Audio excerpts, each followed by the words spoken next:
Hello. അപ്പോൾ നമ്മൾ ഇന്നലെ എവിടം വരെയാണ് പഠിപ്പിച്ച് നിർത്തിയത്? ഇമ്മ്യൂണോഗ്ലോബുലിൻസ് ജസ്റ്റ് ഒന്ന് പറഞ്ഞു. അപ്പോൾ ഇന്ന് നമ്മൾ പഠിക്കാൻ പോകുന്നത് full immunoglobulins and we will be studying about IgA, IgG, IgE, IgD, immunoglobulins. അപ്പോൾ ഇന്നലെ നമ്മൾ പറഞ്ഞത് ഒന്നുകൂടെ പറയാം. ഇമ്മ്യൂണോഗ്ലോബുലിൻ എന്ന് പറയുന്നത് എന്താണ്? ഒരു ഗ്ലൈക്കോ പ്രോട്ടീൻ ആണ്. That is made in response to an antigen and can recognise and bind to antigen that cause it production. ഞാനത് ജസ്റ്റ് വായിച്ച് വിടുന്നുള്ളൂ, കാരണം കഴിഞ്ഞ വീഡിയോയിൽ ഞാൻ ഓൾറെഡി എക്സ്പ്ലെയിൻ ചെയ്തതാണ്. And antibodies are globular proteins belonging to immunoglobulin family. Then synthesized by plasma cell constitute 25 to 30% of total serum proteins. And ഈ ഒരു സെൻറ്റൻസ് ഇമ്പോർട്ടൻ്റ് ആണ്, ഞാൻ ഓൾറെഡി പറഞ്ഞായിരുന്നു. All antibodies are immunoglobulins, but all immunoglobulins may not be antibodies. അപ്പം ഇതിൻ്റെ classification ഏതൊക്കെയാണ്? IgG, IgA, IgM, IgD and IgD and IgE. ഇതാണ് ആ ഒരു സ്ട്രക്ചർ എന്ന് പറയുന്നത്. ഇന്ന് നമ്മൾ പഠിക്കാൻ പോകുന്നത് ഈ ഒരു സ്ട്രക്ചറിനെ നമ്മൾ എക്സ്പ്ലെയിൻ ചെയ്യുകയാണെങ്കിൽ ഓരോ കാര്യങ്ങളും ഇവിടുത്തെ ഓരോ ഇപ്പം FVL, CL ഇതൊക്കെ എന്താണെന്ന് നമ്മൾ പറയാൻ പോകുന്നത്. അപ്പം ഇതിൽ C എന്ന് പറയുന്നത് കോൺസ്റ്റന്റ് ഡൊമൈൻ ആണ്, അവിടെ ഒരു മാറ്റവും സംഭവിക്കുന്നില്ല. V എന്ന് പറയുമ്പോൾ മാറ്റങ്ങൾ സംഭവിക്കും, വേരിയബിൾ ആണ്. കോൺസ്റ്റന്റ് വേരിയബിൾ നമ്മൾ മാത്സിൽ കുറേ കേട്ടിട്ടുണ്ട്. അതുപോലെ തന്നെ കോൺസ്റ്റന്റ് എന്ന് പറയുന്നത് അതുപോലെ തന്നെ നിൽക്കുന്ന സംഭവം, മാറ്റം വരുന്നില്ല. വേരിയബിൾ എന്ന് പറയുമ്പോൾ എന്താണ്? അവിടെ മാറ്റങ്ങൾ സംഭവിക്കുന്നുണ്ട്. ആൻഡ് H ആൻഡ് L എന്ന് പറയുമ്പോൾ ഹെവി ചെയിൻസും ആൻഡ് എല്ലിനെ നമ്മൾ ലൈറ്റ് ചെയിൻസ് എന്നാണ് പറയുന്നത്. ഓക്കെ, നമുക്ക് ബേസിക് സ്ട്രക്ചർ എക്സ്പ്ലനേഷൻ. അപ്പം ഞാൻ ഒരു കാര്യം പറയാണ്, ബേസിക് സ്ട്രക്ചർ എക്സ്പ്ലനേഷൻ എന്ന് പറയുന്നത് ശരിക്കും നമുക്ക് ഇത്രയും മതി. അതായത് ശരിക്കും നമുക്ക് ഇത്രയും ആവശ്യമുള്ളൂ. ബാലൻസ് ഇപ്പോൾ ഭയങ്കര മാർക്ക് വേണം, എനിക്ക് ഡിസ്റ്റിങ്ഷൻ വേണം, അല്ലെങ്കിൽ എനിക്ക് റാങ്ക് വേണം എന്നൊക്കെ പറയുന്നവർക്കാണെങ്കിൽ, അല്ല റാങ്ക് അല്ല മെഡൽ അങ്ങനത്തെ സംഭവങ്ങളൊക്കെ വേണമെന്ന് പറയുന്നതാണെങ്കിൽ ഇത്രയും നമ്മൾ എഴുതണം. ഓ, ഇത് ക്ലിയർ അല്ലല്ലോ, ഞാൻ നോട്ട് ഷെയർ ചെയ്യാം. ഇത്രയും നമ്മൾ എഴുതണം, എന്നാലാണ് നമുക്ക് ആ ഒരു എന്താ പറയുക പക്കാ മാർക്ക് കിട്ടുന്നത്. പക്ഷേ ബേസിക്കലി നമുക്ക് എന്തോരുവാ ഇത്രയാണ് അതിൻ്റെ ആവശ്യമുള്ളൂ. ഓക്കെ, അപ്പോൾ നമുക്ക് ഇവിടെ എന്താ വേണ്ടേ? നമുക്ക് ആവശ്യമുള്ളത് പഠിക്കാം, എന്നിട്ട് പിന്നീട് ഒരു ടൈമിൽ നമുക്കത് ഫുള്ളി നമുക്ക് എക്സ്പ്ലെയിൻ ചെയ്യാം. നമുക്കിപ്പോൾ കറൻറ്റ്ലി ഇത് അത്യാവശ്യം ഇങ്ങനെ തീർക്കണം, അതാണ് ഞാൻ പറയുന്നത്. ടൈം ഉള്ളപ്പോൾ നമുക്കത് പഠിക്കാം. അപ്പോൾ നമുക്ക് ഫസ്റ്റ് പറഞ്ഞു പോവാം. Compost of 4 polypeptide chain. ഇതാണ് ഇവിടെ ഉദ്ദേശിക്കുന്നത്, 4 polypeptide chain. That is what? Immunoglobulin. അതാണ് ഈ ഒരു ഇവിടെ ഫസ്റ്റത്തെ പോയിന്റിൽ പറയുന്നത്. Okay, consist of 2 identical heavy chain and 2 identical light chain. അപ്പോൾ നമുക്ക് എന്താണ്? 2 ഐഡന്റിക്കൽ ഹെവി ചെയിനും ഉണ്ട്, 2 ഐഡന്റിക്കൽ എന്താണ് ലൈറ്റ് ചെയിനും ഉണ്ട്. ഓക്കെ, ഈ വരുന്ന ഈ ഒരു ഭാഗമാണ് ലൈറ്റ് ചെയിൻ എന്ന് പറയുന്നത്. ആൻഡ് ഈ ഒരു ഭാഗം, what is that? This portion is heavy chain. അപ്പോൾ നമുക്ക് എന്താ ആദ്യം നമ്മൾ പറഞ്ഞ പോയിന്റ് എന്താ? 4 പോളിപെപ്റ്റൈഡ് ആയിട്ടുള്ള ചെയിൻ ഉണ്ട്. ഓക്കെ, 4 പോളിപെപ്റ്റൈഡ് ചെയിൻ ഉണ്ട് ആൻഡ് കൺസിസ്റ്റ് ഓഫ് 2, ഈ ഒരു 2 പോർഷൻ നമ്മൾ ലൈറ്റ് ചെയിൻ എന്നും ഈ ഒരു 2 പോർഷൻ നമ്മൾ ഏത് പോർഷനാ? ഈ ഒരു 2 പോർഷൻ നമ്മൾ ഹെവി ചെയിൻ എന്ന് പറയുന്നു. അതുപോലെ തന്നെ ഈ 2 ഹെവി ലൈറ്റ് ചെയിൻസും തമ്മിൽ ഐഡന്റിക്കൽ ആയിരിക്കും, ഐഡന്റിക്കൽ ട്വിൻസിനെ പോലെ ഒരേപോലെ ആയിരിക്കും. അതുപോലെ തന്നെ ഈ 2 ഹെവി ചെയിൻസ് ഹെവി ചെയിൻസ് എന്ന് പറയുന്നത് എന്താണ്? ഐഡന്റിക്കൽ ആയിരിക്കും. ഇത്രയാണ് ആ 2 പോയിന്റിൽ പറഞ്ഞിട്ടുള്ളത്. അപ്പോൾ എത്ര മനസ്സിലായല്ലോ? Okay, linked by disulphide bond by covalent interaction. അപ്പോൾ ഈ കോവലന്റ് ഇൻട്രാക്ഷൻ എന്ന് പറയുന്നത് നിങ്ങൾ ഓർമ്മയുണ്ടെങ്കിൽ എഴുതിയാൽ മതി, അല്ലെങ്കിൽ ഇത്ര എഴുതിയാൽ മതി. Linked by disulphide bond. അപ്പോൾ ഇവിടെ തന്നെ കൊടുത്തിട്ടുണ്ട്. ഇതാണ് ആ ഒരു ഡൈസൾഫൈഡ് ബോണ്ട് എന്ന് പറയുന്നത്. 2 S ഉണ്ട്. എസിനെ നമ്മൾ കെമിസ്ട്രിയിൽ പഠിച്ചിട്ടുണ്ട്. എന്താണ്? S എന്ന് പറയുന്നത് സൾഫറാണ്. അപ്പോൾ ഡൈസൾഫൈഡ് എന്ന് പറയുമ്പോൾ 2 സൾഫർ. ഈ ഒരു ഇമ്മ്യൂണോഗ്ലോബുലിൻ തമ്മിൽ കണക്ട് ചെയ്തേക്കുന്ന 2 ഡൈസൾഫൈഡ് ബോണ്ടാണ്. അതിൽ കോവലന്റ് എന്തൊക്കെയാണെന്ന് നമ്മൾ ഓൾറെഡി കെമിസ്ട്രിയിൽ പഠിച്ചിട്ടുണ്ടല്ലേ. കോവലന്റ് ഉണ്ട്, പല ടൈപ്പ് ബോണ്ട് ഉണ്ട്. ആ ഒരു കോവലന്റ് ബോണ്ട് വഴിയാണ് ഈ രണ്ടും കണക്ട് ചെയ്ത് വെച്ചിരിക്കുന്നത്. അപ്പം അത്രേ ഉള്ളൂ. 4 പോളിപെപ്റ്റൈഡ് ചെയിൻ ഇതിൻ്റെ കൂടെ തന്നെ പഠിച്ചോ. 4 പോളിപെപ്റ്റൈഡ് ചെയിൻ ഉണ്ട്, അതുപോലെ 2 ലൈറ്റ് ചെയിനും ഉണ്ട്. അതായത് 2 light chain, 2 heavy chain. Okay, പിന്നെ അവർ രണ്ടുപേരും കണക്ട് ചെയ്തേക്കുന്ന ഡൈസൾഫൈഡ് ബോണ്ടാണ് by covalent interaction. Okay, light chain are similar in all immunoglobulins. ഈ ഒരു ഇമ്പോർട്ടൻറ്റ് പോയിന്റ് ആണ്. ഏത് ഇമ്മ്യൂണോഗ്ലോബുലിൻ എടുത്തു കഴിഞ്ഞാലും ലൈറ്റ് ചെയിൻ ഇസ് സിമിലർ. എല്ലാം നോക്കിയ ഏത് ഇമ്മ്യൂണോഗ്ലോബുലിൻ എടുത്താലും ലൈറ്റ് ചെയിൻ സിമിലർ ആണ്. Light chain occur in 2 varieties, 2 types of constant region sequences, kappa and lambda. അതായത് ലൈറ്റ് ചെയിൻസ് രണ്ട് വെറൈറ്റീസിലാണ് വരുന്നത്. ഒന്ന് കാപ്പ അല്ലെങ്കിൽ ഒന്ന് ലാംഡയാണ്. അപ്പോൾ ഇങ്ങനെയാണ് പറയുന്നത്. ഒന്നെങ്കിൽ രണ്ട്, ഇവിടെ അടുത്ത പോയിന്റിൽ in A particular antibody either 2 lambda or 2 kappa chains are present but not 1 lambda and 1 kappa. അതായത് ലൈറ്റ് ചെയിൻസ് എല്ലാത്തിലും സെയിം ആയിരിക്കും. രണ്ട് വെറൈറ്റീസിൽ വരുന്നുണ്ട്, കാപ്പ ആൻഡ് ലാംഡ എന്ന് പറയുന്നത്. ഓക്കെ, അപ്പോൾ നമ്മളൊരു ഇമ്മ്യൂണോഗ്ലോബിൻ എടുത്തു കഴിഞ്ഞാൽ ഒന്നെങ്കിൽ രണ്ട് കാപ്പയായിരിക്കും അല്ലെങ്കിൽ രണ്ടും ലാംഡ ആയിരിക്കും. ഒരിക്കലും ഒരു ലാംഡയും ഒരു കാപ്പിയായിട്ട് വരത്തില്ല, അല്ലെങ്കിൽ ഒരു കാപ്പി ഒരു ലാംഡയായിട്ട് വരത്തില്ല. മനസ്സിലായോ? അതായത് രണ്ടും കാപ്പയാണെങ്കിൽ കാപ്പ തന്നെ ആയിരിക്കണം, ലാംഡ ആണെങ്കിൽ ലാംഡ തന്നെ ആയിരിക്കണം രണ്ടും. Okay, light and heavy chains are subdivided into variable and constant region. Okay, each heavy chain and light chain contain amino terminal in variable and carboxy terminal in constant region. അപ്പോൾ ഈ ഒരു point ശ്രദ്ധിക്കുക. Each heavy and light chain contain amino terminal in variable region. ഈ V L എന്ന് കാണിക്കുന്നത് എന്താ? V L കാണിക്കുന്നത് എന്താ? വേരിയബിൾ ആണ്. ആൻഡ് സി എൽ കാണിക്കുന്നത് കോൺസ്റ്റന്റ് ആണ്. വി എൽ എന്ന് പറയുന്നത് variable light chain, C L എന്ന് പറയുന്നത് കോൺസ്റ്റന്റ് ലൈറ്റ് ചെയിൻ ആണ്. ഓക്കെ, അപ്പോൾ അവിടെ പറയുന്നതാണ് contain amino terminal in variable region. Variable റീജിയനിൽ എന്ത് ടെർമിനൽ ആണുള്ളത്? അമിനോ ടെർമിനൽ ആണ് ഉള്ളത്. ഓക്കെ, വേരിയബിൾ റീജിയനിൽ അമിനോ ടെർമിനലും അതുപോലെ തന്നെ കോൺസ്റ്റന്റ് റീജിയനിൽ കാർബോക്സി ടെർമിനലും ആണ് ഉള്ളത്. ഓക്കെ, അതായത് ഈ ഒരു ഭാഗത്തായിരിക്കും അമിനോ ടെർമിനൽ ഉള്ളത്. ഓക്കെ, ഞാനത് വരച്ചില്ല, അതോ ഞാനത് വിട്ടു പോയതാണോ എന്ന് അറിയത്തില്ല. ഓക്കെ, NH3 ആണ് വരുന്നത്. ഓക്കെ, NH3 ഞാൻ ലാസ്റ്റ് ആ ഒരു പിക്ചർ ആഡ് ചെയ്തേക്കാം. ഈ ഒരു ഭാഗത്തൊക്കെ ആയിരിക്കും NH3 വരുന്നത്, താഴെ COOO, അതായത് കാർബോക്സിൽ ഗ്രൂപ്പ്. അതായത് ഇങ്ങനെയാണ് പറയുന്നത്, each heavy chain and light chain contain amino terminal in variable region എന്ന് പറയുന്ന മുകളിലായിരിക്കും. ആ മുകളിൽ എന്താ? അതായത് NH3യുടെ ഭാഗം ഉണ്ടാവും ആൻഡ് താഴെ കാർബോക്സി ടെർമിനലും ഉണ്ടാവും. Okay, constant region. ഓക്കെ, അപ്പോൾ ഇനി വരുന്ന പോയിന്റ് എന്നൊക്കെ പറയുന്നത് ഇത്രയും മതി. ഫാർ ബെറ്റർ ആണ് ഇമ്മ്യൂണോ ഗ്ലോബുലിൻസ് സ്ട്രക്ചർ ചോദിച്ചു കഴിഞ്ഞാൽ. ആൻഡ് ഇതും ഉണ്ടെങ്കിൽ ഇതും എഴുതുവാണെങ്കിൽ നിങ്ങൾക്ക് എഴുതാം. അത് ഞാൻ ടൈം ഉള്ളപ്പോൾ വേറൊരു ദിവസം പറയും. ഇത്രയുണ്ട്, അതാണ് ഞാൻ പറഞ്ഞത്. നമുക്ക് ടൈം ഉള്ളപ്പോൾ പഠിക്കാം. വേണമെങ്കിൽ ഞാൻ എൻ്റെ നോട്ട് ഷെയർ ചെയ്തേക്കാം, അത് നിങ്ങൾ ജസ്റ്റ് വായിച്ച് നോക്കുക. ഓക്കെ, മനസ്സിലായില്ലെങ്കിൽ കമൻറ്റ് ചെയ്തേക്കാം, ഞാൻ വേണമെങ്കിൽ ടൈം ഉള്ളപ്പോൾ എടുത്തു തരാം. ഇനി അടുത്ത നമ്മൾ പഠിക്കാൻ പോകുന്നത് immunoglobulins IgG, IgA, IgM, IgE, IgD ഒക്കെയാണ്. ഓക്കെ, അപ്പോൾ ഫസ്റ്റ് എന്ന് പറയുന്നത് നമ്മൾ പഠിക്കാൻ പോകുന്നത് IgG ഇമ്മ്യൂണോ ഗ്ലോബുലാണ്. Okay, most abundant class in serum. Serum എന്ന് പറയുന്ന ബ്ലഡ് ആണ്. ബ്ലഡിൽ ഏറ്റവും അബൻഡൻ്റ് ആയിട്ടുള്ളൊരു ഇമ്മ്യൂണോ ഗ്ലോബുലിൻ ഏതാണ്? IgG ആണ്. Constitute 80% of total immunoglobulin. നമ്മൾ മൊത്തം എടുത്തു നോക്കി കഴിയുമ്പോൾ ഏറ്റവും കൂടുതലുള്ളത് ആരാണ്? IgG ആണ്. Okay, present in blood, plasma and tissue fluid. എവിടെയൊക്കെയാണ് ഇതുള്ളത്? പ്ലാസ്മയിലുണ്ട്, ബ്ലഡിലുണ്ട്, ടിഷ്യൂ ഫ്ലൂയിഡിലുണ്ട്. And contain less carbohydrate than other immunoglobulins. മറ്റ് ഇമ്മ്യൂണോഗ്ലോബുലിൻസിനെ അപേക്ഷിച്ച് നോക്കുമ്പോൾ കാർബോഹൈഡ്രേറ്റ് ഇതിന് കുറവാണ്. 80% ഉണ്ട് എല്ലാത്തിനെയും വെച്ച് നോക്കുമ്പോൾ. ഏറ്റവും കൂടുതൽ ബ്ലഡിൽ ഈ ഇമ്മ്യൂണോഗ്ലോബുലിനാണ് ഉള്ളത്. It has half life of 23 days. ഇത് ഹാഫ് ലൈഫ് എത്രയാണ്? ആ ഒരു ഹാഫ് ലൈഫ്, അത് നശിച്ചു പോകുന്ന ഒരു സാധ്യത.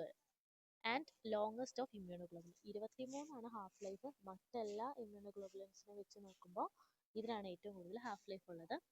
Crosses placenta and provide natural immunity to foetus and neonate at birth. ഇത് ഇമ്പോർട്ടൻറ്റ് പോയിന്റ് ആണ്. ഈ ഒരു IgG ഇമ്മ്യൂണിറ്റി പ്ലാസൻറ്റ വഴി എവിടെയാണ്? ഫീറ്റസിലേക്ക് പാസ് ചെയ്യും. Okay, act against bacteria and virus by opsonising. Opsonisation എന്താണ് എന്ന് നമ്മൾ ഈ മൈക്രോബയോളജിയിൽ നമ്മൾ പഠിക്കുന്നുണ്ട്.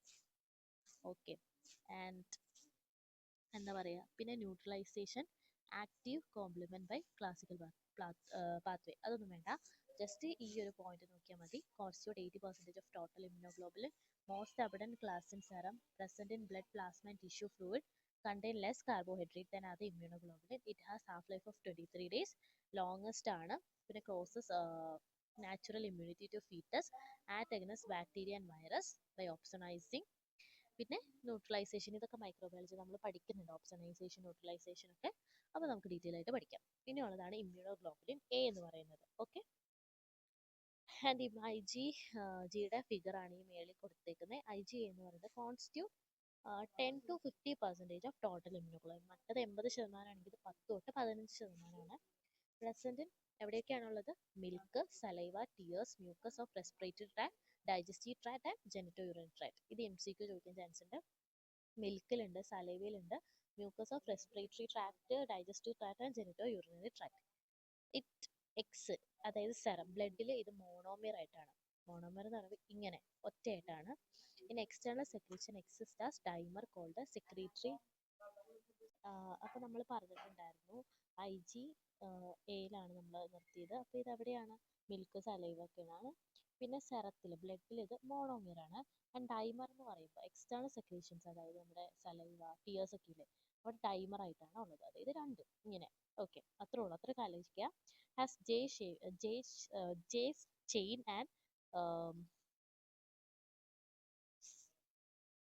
സെക്രീറ്റോ ടിപ്പിക്കൽ. അതൊന്നും വേണ്ട, ജസ്റ്റ് എളുപ്പത്തിൽ നോക്കാൻ ഈ ഒരു പോയിന്റ്സ് മതി. ഓക്കെ,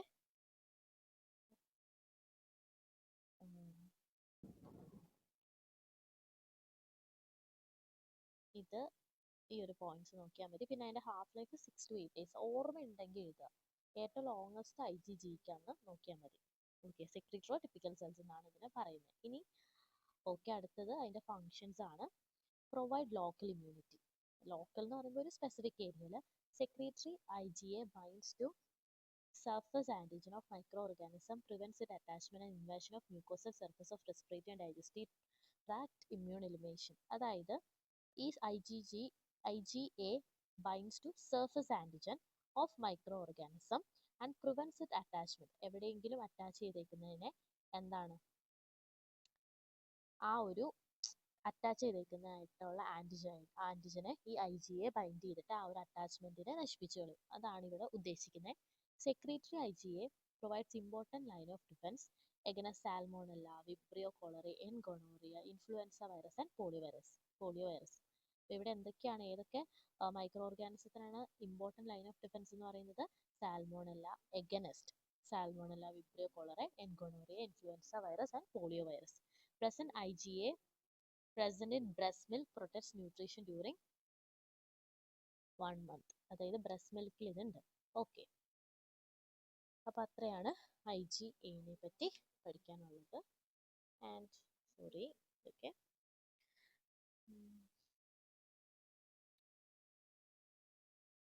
ഇനി പഠിക്കാനുള്ളതാണ് IgM.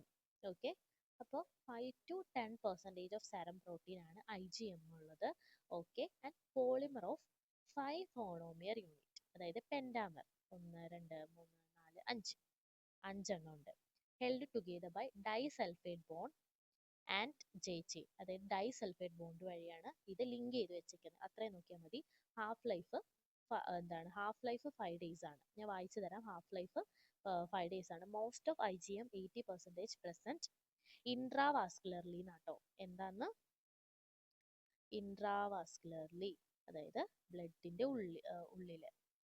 Okay, and low concentration in intracellular tissue fluids cannot cross placenta. IgA ഏതിനായിരുന്നു പ്ലാസന്റ ക്രോസ് ചെയ്യാൻ പറ്റുന്നത്?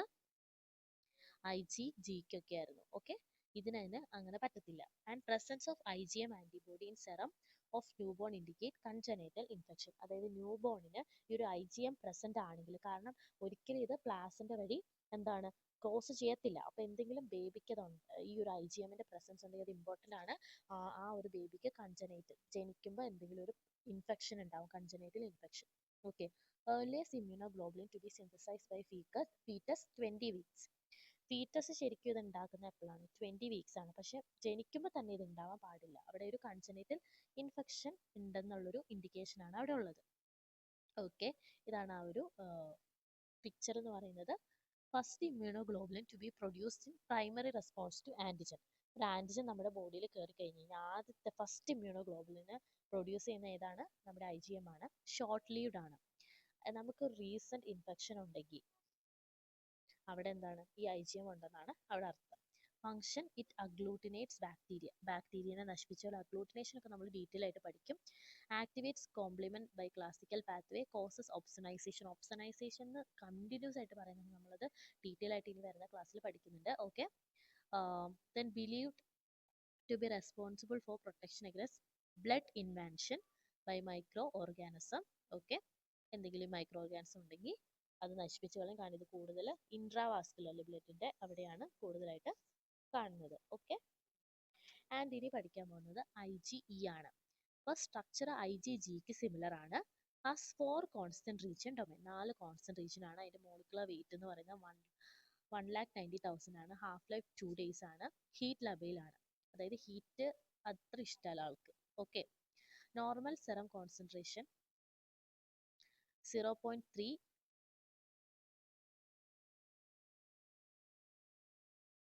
ഓക്കെ പെർ ml ആണ്. ആൻഡ് മോസ്റ്റ്ലി പ്രസൻറ്റ് എക്സ്ട്രാ സെല്ലുലറിലാണ് ഇതുള്ളത്. And does not cross placenta, അത് ഇമ്പോർട്ടൻ്റ് ആണ്. Produce in the lining of respiratory and intestinal tract. Okay, ഇത് mg per ml ആട്ടോ. എൻ്റെ ഹാൻഡ് റൈറ്റിംഗ് കുറച്ച് സീനാണ്, കേഴ്സീവ് ആയതുകൊണ്ട്. Okay. Known as reagin antibody. എഴുതി തരാൻ അതാ നല്ലത്. Reagin antibody. Okay. And does not activate complement nor agglutinate antigen.